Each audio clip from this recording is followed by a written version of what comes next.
Hello, everyone. Welcome to the Martine's Musings podcast. I'm your host, MartineFelton. And today I have a real exciting guest with me today. I want to introduce to everyone Mary D'Alba. Hi, Mary. Hello. Hi, Martine. Hi, everyone. How you doing today? Doing great. Doing great. We just started Mercury retrograde, so Yes. holding on. Give a little background about Mary before we get started. Mary D'Alba is a metaphysical practitioner using tools such as astrology, psychic medium readings, hypnosis, and life coaching to help others see their true potential and take action on it. Her work in astrology for over 20 years is focused on using natal charts to help find talent, strengths, and challenges. She also uses astrological theory to review future events and compatibility in relationships, personal and business. Mary is a member of the American Federation of Astrologers and the National Council of Geocosmic Research. Mary is a Sag Sun, like me, Pisces Rising, and Aquarius Moon. You can find her on all social media platforms under Mary D'Alba, and her website is www.marydealba.com. All right. So let's get started and talk some astrology. Yeah. It's so wonderful that I think people are interested in more than just their sun sign. Mm-hmm. It's the thing that we read in the paper or online. We have our apps that tell us what our day is going to be like, Yes. but it's only a part of the overall of who we are. So knowing your sun sign's great. It's a start, but we're going to talk about all the other things in an astrological chart would be good. That would be good to know to move forward in your life. Right. And you use natal charts Mhm. specifically, right, in order to do that. Right. So I need your birth date, birth time, and birthplace. Mm-hmm. And then when I plug that into the computer, I don't do it by hand. I haven't done that in years, but so I'm so glad the computers. Now that they have apps, Oh my goodness. thank goodness. Yeah. So I use that to take a look at where the planets were exactly at the time of your birth. So I call it like a picture that the universe took of you at that Mm-hmm. time. So yeah, it's really a tool to help you see what your talents are, what you need to overcome. We can talk about past lives. I know we're going to talk about that. So it's really a tool to really get to know yourself and how you can change and improve things or keep going with the things you have that are wonderful. Yeah, I feel like astrology, as like in the past, I kept it basic as far as my sun sign. I didn't know about pulling charts for until a couple of years ago, honestly, until I started my spiritual awakening. And then when I realized that I had medium gifts, and so that whole awakening happened, and I got into astrology a lot more deeper than I used to be. And realized that, and I learned that the natal chart can tell you a lot about your past life too, your purpose here. And then I learned about the sun, moon, and rising, the ascendant. So can you tell us about, like, then they call that the big three? Sure, yeah. So can you tell us about why the big three are really important Yeah, in our chart? yeah, I think it's a great question, a great thing to know about yourself and other people because it gives you the triangle, the basic characteristics of your personality, which is your sun sign, Mm-hmm. your emotional and intuitive way, which is your moon sign, and then your ascendant is how people see you initially before they get to know you, and also how you handle situations that come to you at first, like blush, how you would react. Mm-hmm. So knowing those things, it talks about who you are, how you feel, and how you appear. Those are great for you to know to see if you're compatible, just at a basic level with people. And just to get to know yourself a little bit better. We thrive off our emotions, we run off our emotions. Right. We look at how we present ourselves to the world, how we're seen, and just who we are, getting to know ourselves. So always great to know that just to have the keys to just opening the doors of who you are, who someone is. So, someone like me, like I was reading up on my moon sign, which is Aries, Mhm. and I feel like Aries gets a bad rap when it comes to emotions. Yeah, I totally agree with you. I I think what we forget sometimes is that every sign and every planet has their, positives and their, if you want to call them negatives or deltas, Hmm. whatever it is, your challenges, your opportunities, whatever. Um, but yeah, I think the Aries moons, especially, they're seen as very passionate and strong. But I think the bad rap you're talking about is like being unstable, having a temper, Yeah. a hothead kind of thing. And I think you can be in touch with either one or both of those sides as you need to be. But if you're in a relationship, say with like a Cancer, that is someone who has a Cancer moon, and you have Hmm. a Aries moon, you're going to be like, I don't want to stay home all the time, because the Cancer moons get very like, let me sit down and hang out and just enjoy my space. And you as an Aries moon's like, I've got 5 things I want to do this weekend. Like, which ones are we going to do? So, where the Cancer moon would be like, let's, Netflix and chill. And you're like, but not later, you know. I'm going to tell you something. My husband is a Cancer moon.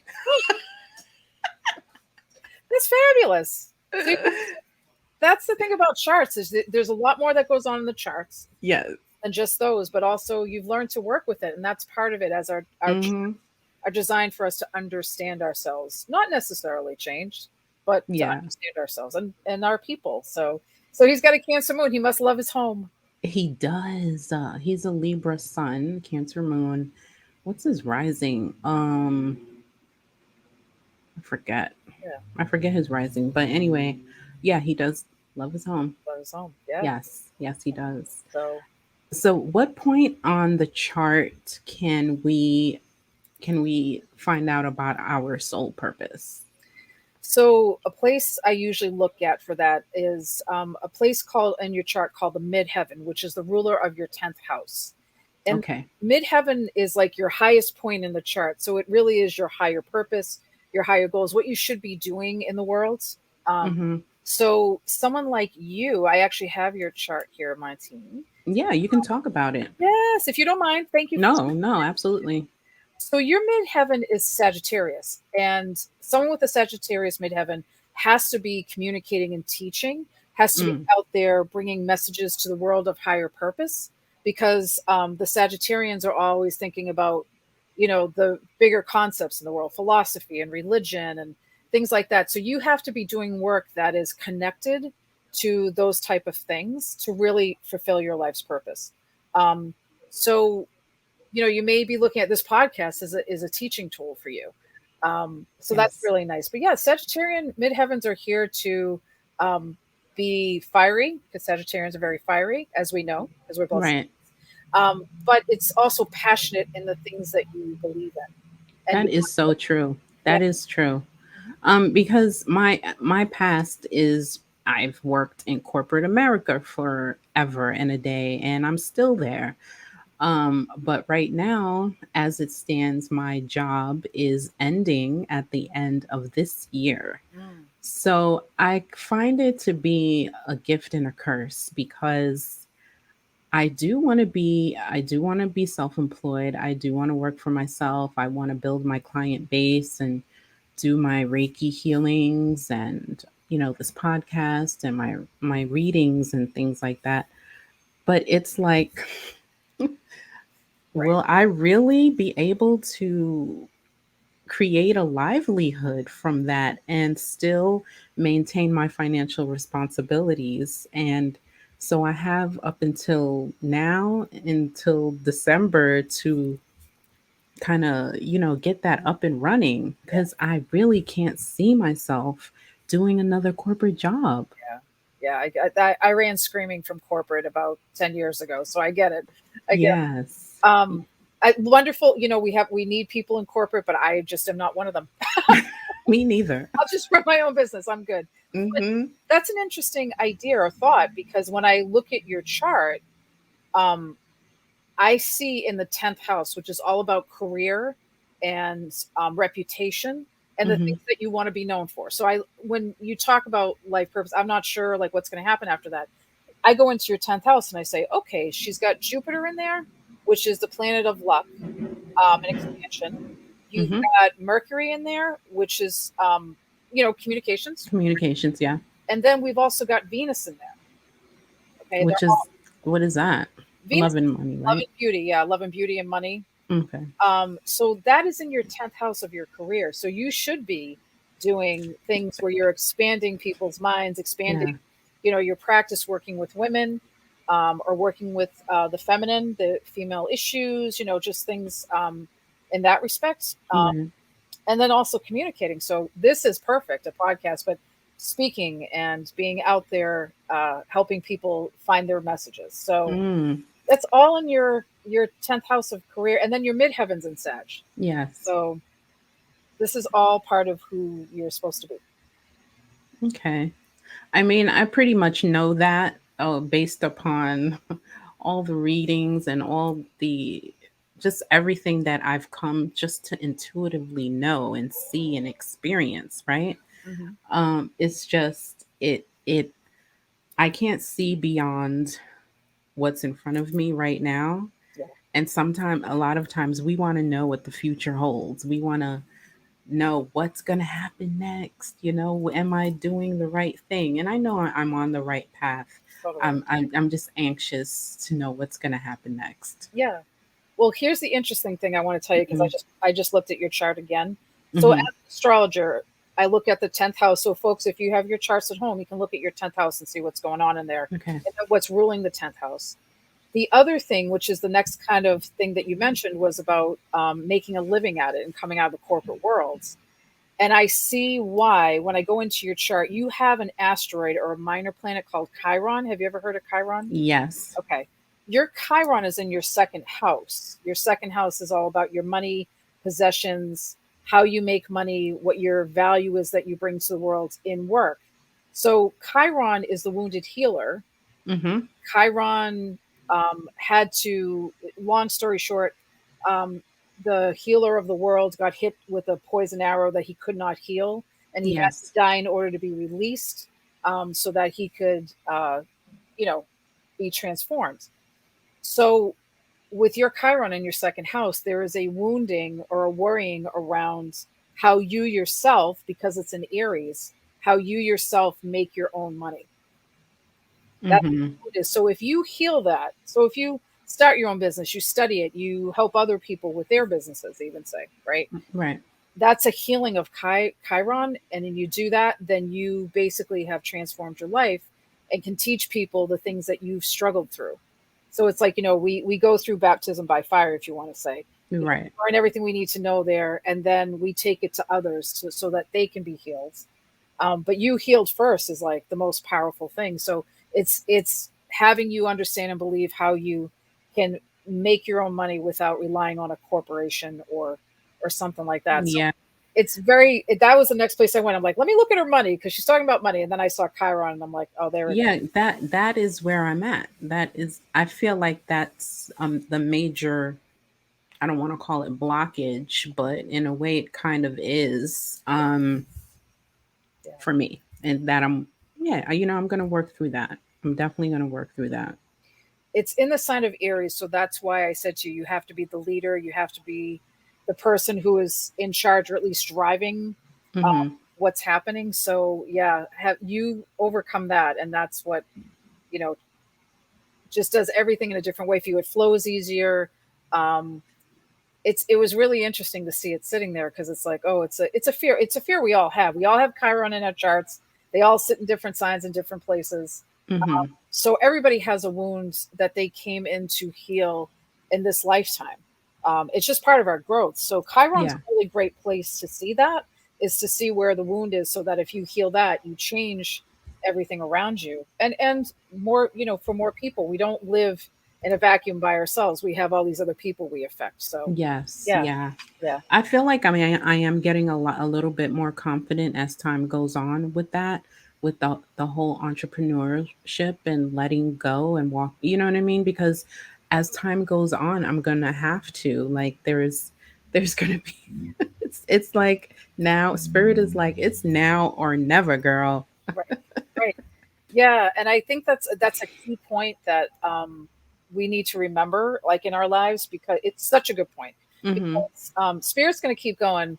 Hey, hey, hey, hey, and they're just not going to stop after a while. So when Mm-hmm. you know spirit is leading you that way, you work with someone to find the tools to, just remove any obstacles or remove any opportunities we have to change in this lifetime. Yeah, You don't want yeah. to use the word obstacle. But yeah, so the second house for your money is a really good house to look at too, as to how you can make a living. Some people are better working for someone else. They're great. Some people are better being the leader. So I'm just saying, Martine. I'm just saying. Yeah, no, and I used to be one of those people. I thought, I'm just gonna work my job, keep my head down, mind my own business. But then it just didn't work. Mm-mm, It it's was not who so miserable. you're a leader. It's not who you are. Yeah. Yeah. Anyway, So, so what about the north and south nodes? oh, I find those so super interesting. yeah. So the north and south node, if you look at a chart, the north node looks like an upside down bucket, Yeah.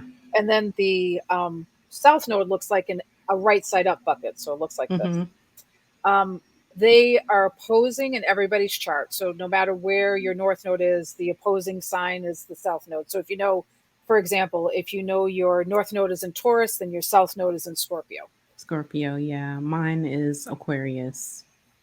Yep, it sure is. Yep. So your opposite is Leo. So your south Mm-hmm. node is Leo. So that's very interesting because your north node is all about the things that you have to work on and create in this lifetime for yourself. So it's Okay. it's the things that make you uncomfortable and move past your limitations you have in your mind. So yours being in Aquarius is saying that you have to think about the collective world. What do you want to do in communicating to the collective world? Because Aquarius is an air sign, even though it's a Mm-hmm. water bearer, it's the air sign. So how are you going to communicate to groups, to friends, just globally? What message do you have? So that's the place you're trying to get comfortable. That's the north Mm-hmm. node in this lifetime.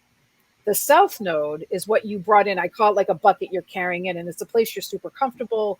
There's Yeah. not a lot of growth, but you know what the talents are. And yours being in Leo, I mean, think about Leos, right? I'll give you an example of a Leo is Jennifer Lopez.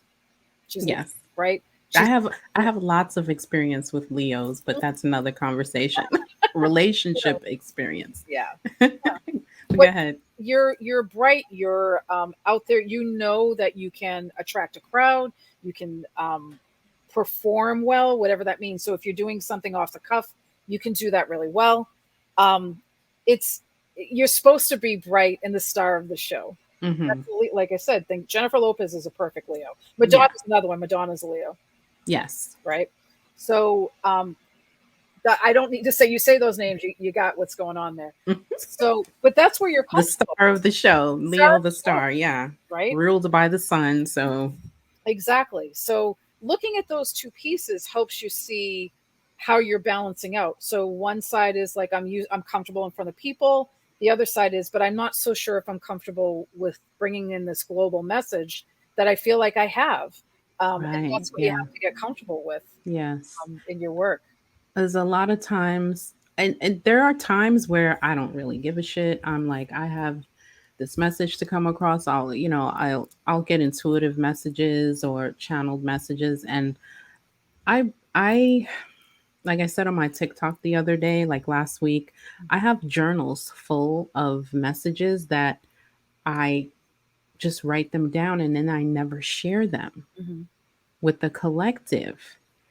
And it's like, and I feel like now they're not coming in because, You're you like, know, all right, they're like, all right, well, you're not sharing the stuff. So we're yeah, not, yeah. Well, I think they're like, we'll be back. yeah, we'll be, We'll be back. I can sort exactly. that out. We'll be back. Uh-huh. Um, So, and it's funny because sometimes I'll be like, hey, got a message and I share it, but then other times I'm like, mm, is anybody even watching? And I try not to pay attention to like views and likes and all of that social media stuff because I know I'm supposed to move away from that. Like I'm just supposed to share what I have and that's it. It doesn't matter about notoriety or anything because Aquariuses don't care about that stuff, No. but Leos do. Well, and that could be part of what you're learning is to say, I don't care about it because it's the North Node, Right. right? So your South Node's like, oh, I'm so used to those legs. I love that. Yeah. Right? Your North Node's like, that's not why we're doing this. And so the two of them they're Yes. opposites, right? But yeah, that I think when the messages get heard by the right people. Hmm. So that's a huge thing. Um, if the spirits are asking you to bring forth a message, it's because they know someone out there needs to hear it. Yeah. Spirits are not dumb. God isn't dumb. Whoever you believe, Lord and Lady, whoever you Yes. believe on the other side, right? Hmm. They don't tap people on the shoulder that they don't think can carry through the love or the messages or the comfort or the healing, whatever it is. They tap us on the shoulder for different things. Hmm. So our chart really can show, like, we're piecing together your chart right now. We've gotten some good information just on what you should be doing, what could be holding you back from doing that. And your North and South Node are telling you what you need to work on this lifetime versus what Kind you're of comfortable. stay away from. Yeah. So there's just those things on top of your three, the big three is like a good chunk of information to help you figure out next steps. Right. Um, w- in my like research of North Node, South Node, I think I came across information, and you can confirm whether this is correct or not. The South Node, like my South Node is in Leo. Mhm. Does that mean that in a past life I was a Leo? It can, Probably. yeah, it can. Okay. Or that at least you were carrying really strong Leo energy, like you have Mm-hmm. a Leo moon but yeah, usually it can mean that you're familiar with that Leo energy in some way, somehow. Yes. So that's what you brought into this lifetime. Mhm. Yeah. Yeah. And I think it's it the fact that I in the past, before I was really aware of myself and my gifts, and I was like a super unaware empath. Mhm. All the Leos that I was in a relationship with were narcissists. So I used to always attract narcissists as an empath. I was unaware. I was soaking up everyone's energy. I was a nervous wreck all the time. Um, and I find that so funny that my South Node is in Leo. And I really feel like it has some type of thing to do with the fact that I really didn't get along with Leos. But Sagittarius and Leos are supposed to get along. But for me, they are absolutely the wrong person for me to be in a relationship with. Mhm. Yeah. Well, there's a couple of reasons for that. Hmm. One of them is, you have a Leo fire sign as a sun, and you have a Sagittarius fire sign as a sun.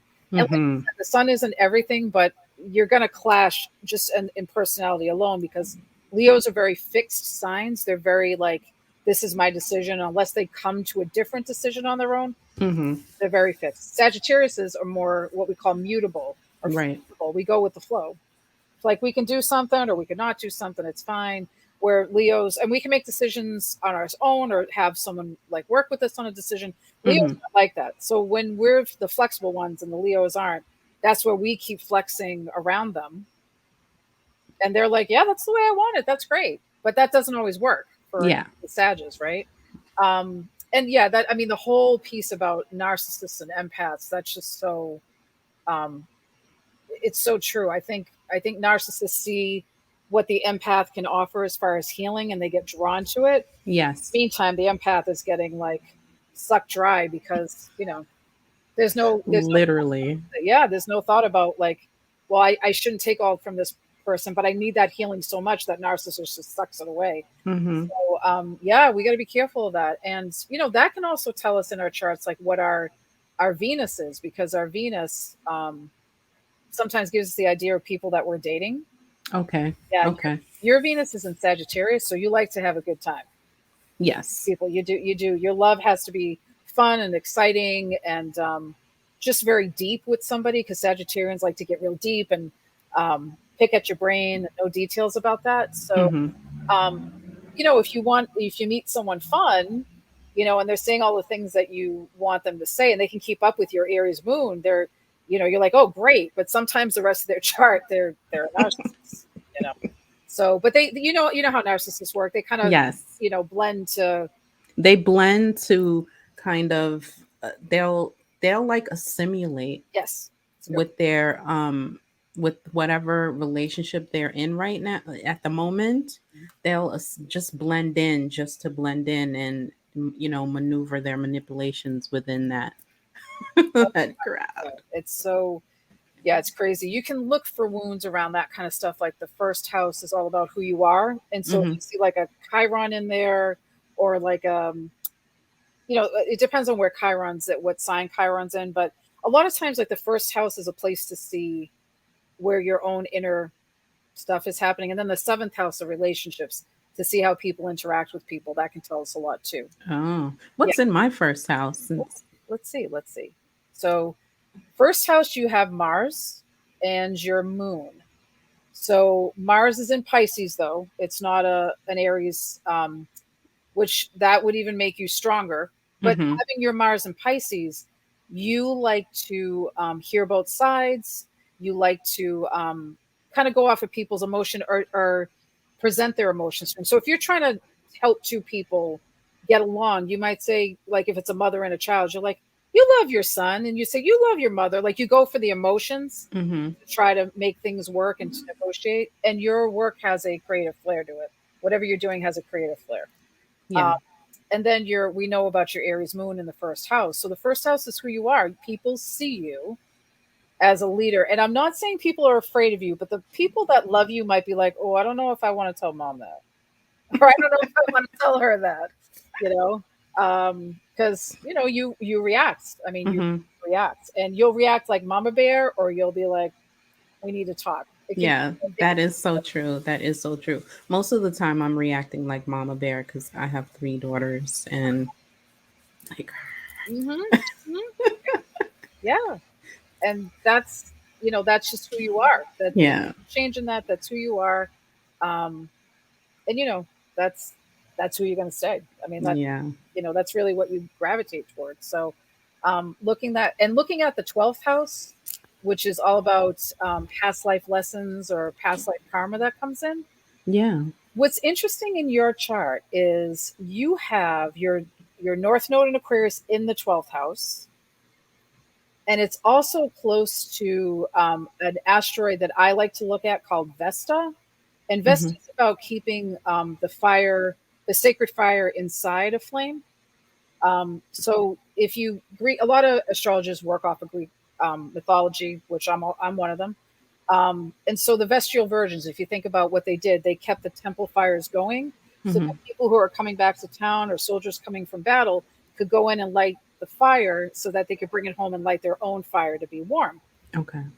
But for us, it's what our inner fire is. So this lifetime, the North Node and the Vesta, finding your own inner flame, and then also being that strong Aquarian voice is.